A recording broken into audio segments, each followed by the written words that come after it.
Here we have a close-up of a buffalo, and we're going to explain how the buffalo and the American Indian led into the war with the 7th Cavalry at Custer's, culminating in Custer's last stand. The Great Plains here are populated with herds of buffalo since prehistoric times. Also heavily populated with antelope, land of the deer and antelope. This is the South Dakota, Wyoming area. An area as well steeped in Indian mythology. Here we have the Devil's Tower, the bear, and the grooves there. You see the Indians at the top. A highly religious area, this area as well, this area of the plains of South Dakota. These are the type of villages the Indians lived in before they began chasing the buffalo. This is the Pawnee Earth Lodges here. Here we see one way the Indians would hunt the buffalo before the big invention came along, and we'll talk about this in a while. Notice how they're trapped there with fences, and the man's hunting with a bow and arrow there.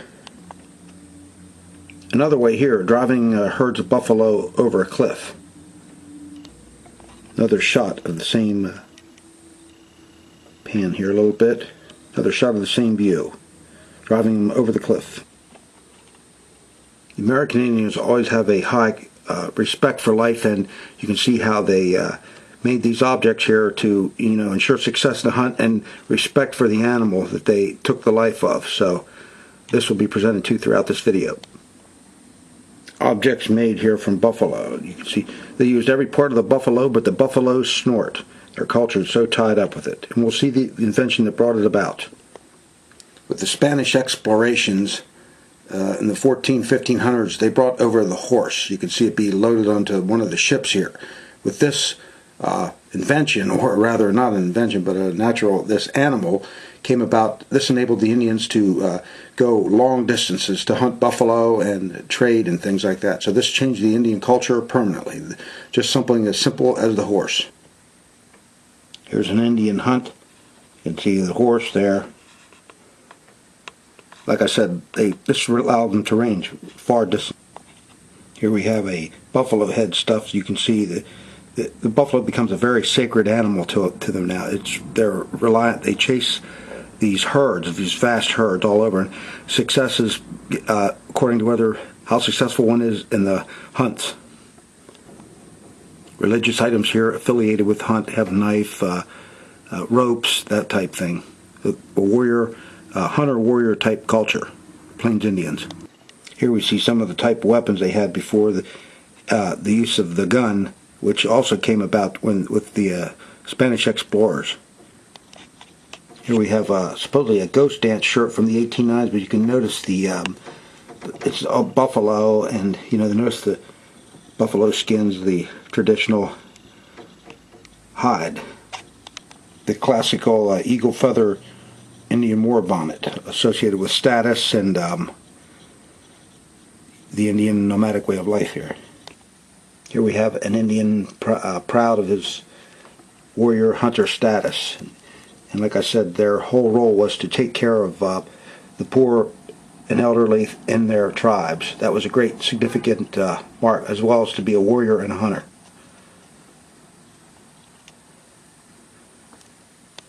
You can see the evolution from going from the sedentary villages. Now they're nomadic, living in these teepees here. And a lot of these teepees become very, very elaborate, as you'll see very shortly. Here we have an Indian shield here, made of buffalo hide. Another Indian hunter warrior thing here. We're going to put a lot of pictures of these costumes on, because these costumes were so important to them. It marked who they were, their family, their clan, everything. A source of pride, great pride. We have a lodge here. See the hoop there with the feathers. Another Indian warrior here, hunter. Provider for his family, provider for his tribe. Here we have an elaborate costume. A lot of Indians prided themselves in their poverty as well as ostentatious displays of wealth. Another warrior here.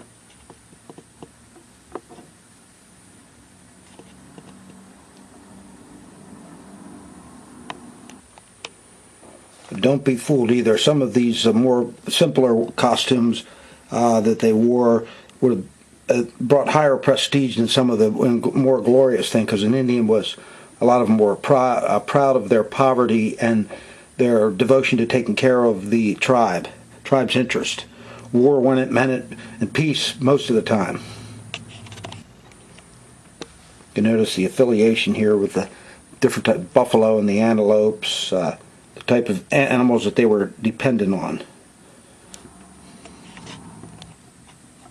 Here's some pictures of some Indian teepees, the way they were decorated. They weren't all just, buffalo robes. They take great pride in who they are in their house and how it's decorated. And everything means something to them. All these symbols, devotion to life. This is the lodge of the famous, I believe this is the one that's American horse, or one of those. You can see the horses on there. This was his family crest. But I'm not sure if this is American horses or not. But there you can see the horses on the front of the teepee. Here's another lodge here.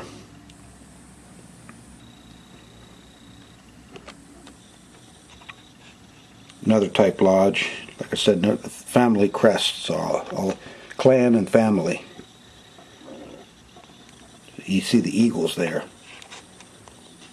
Here's a shield made of buffalo skin here, depicting a warrior fighting another, once again, warrior status and defense of their clan and families, whatever. The all-important mirror here, the Indian took great pride in this. The female as well as the male, proper for ceremonies and adornment. Here we see an Indian maiden here. I don't know if this is part of a wedding ceremony here or not, but you can notice the costume, the wealth of the costume, the decoration, the vast amount of work that went into these type things. It's a very sophisticated ceremonial culture. Every picture tells a story here, and I doubt that these are not bragging. These are more respect things, worshiping the life of the creature that was taken, and hoping for success in future endeavors. Another warrior here, showing his costume. Looks like it was made with a fur trade blanket. With the Spanish also, the horse, the gun here. See these were part of the hunt here. These gun bags are really ceremoniously decorated, very sophisticated. Another Plains Indian costume here with it looks like some kind of a ceremonial like bundle of sticks there that were like a lodge of some type, where they may have had sweats or some other smoking ceremonies. The Indian's great pride, his horse here, you can see. This is his pride. Notice how it's just so decorated. This horse is decorated up. Part of the family. They're horses. Part of the family. They treated them well. And used them hard. Here's a Travois here. Indian a family moving. Shows how they rigged them up. There's a teepee, or that's an earth lodge in the back, or some kind of a skin lodge. Here we have like some kind of a competition or just a celebration of life with horses, using their horses and in their best ceremonial robes. Worshipping Mother Earth. Depiction here of a Sioux Indian village. Notice the big crow on that teepee there. This is supposed to be a Siouan village here. Here we have an Indian family here that's coming under the influence of a Jesuit priest here on the high plains. Father de Smet, one of them. Who knows for sure? I don't know who that's supposed to be. But you can notice this next couple pictures will just depict a village. Here we have a young boy doing some kind of a snake dance or whatever. A squaw preparing foods. Indian maidens here helping prepare saddles, things like that for the adornment and the costumes of the males and their horses. Now comes the white man starts entering the Great Plains in really big numbers when the railroads start coming in. conflicts with the Indians. Right of passage, right of way, property, just you name it. Resources, the works. With the arrival of settlers and the trains and stagecoaches, mail, comes the U.S. Army here, represented here by George Armstrong Custer, a picture of him here at his birthplace in New Romney, Ohio. Yellow hair comes off a real successful Civil War campaign here. Brigadier General in the American Civil War. Although, as you can see here, Custer's reputation was somewhat tarnished, even during the Civil War, for unscrupulous actions at times, or actions he deemed necessary to promote, his concept of warfare. I'll read this sign here quick. Near this spot, several of Mosby's men were executed under the direction of General Custer, September 23, 1864. Mosby were Confederate guerrillas. With the arrival of the U.S. Army comes some atrocities here, trying to sort out the good Indian tribes from the bad Indian tribes, whatever. Here's Black Kettle's tribe being massacred by Shivington, and these were supposedly friendly with the United States. This tribe here. Another view here of Shivington's massacre of Black Kettle's village. Famous gun here of the cavalry of the plains, the Peacemaker 6-shot. Picture here of a buffalo soldier, which is the blacks that were drafted by the United States Army to serve on the plains in the Indian Wars. Shows a cavalry skirmish here. You can see that rifle there, one of the Sharp's carbine type repeating rifles used in the Indian Wars. Here we have some buffalo soldiers here on the firing line. These were the black troops that recruited by the United States Army for defense on the plains. Another shot of them here.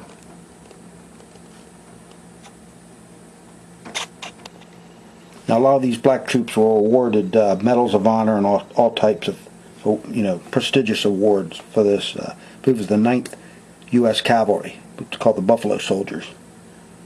This is the end of Part 1. Part 2 will be next. We'll get into the battles here. We just covered the history here of the Plains Indians and their buffalo culture, and then the advent of the white civilization conflicting. Part 2 will be Custer.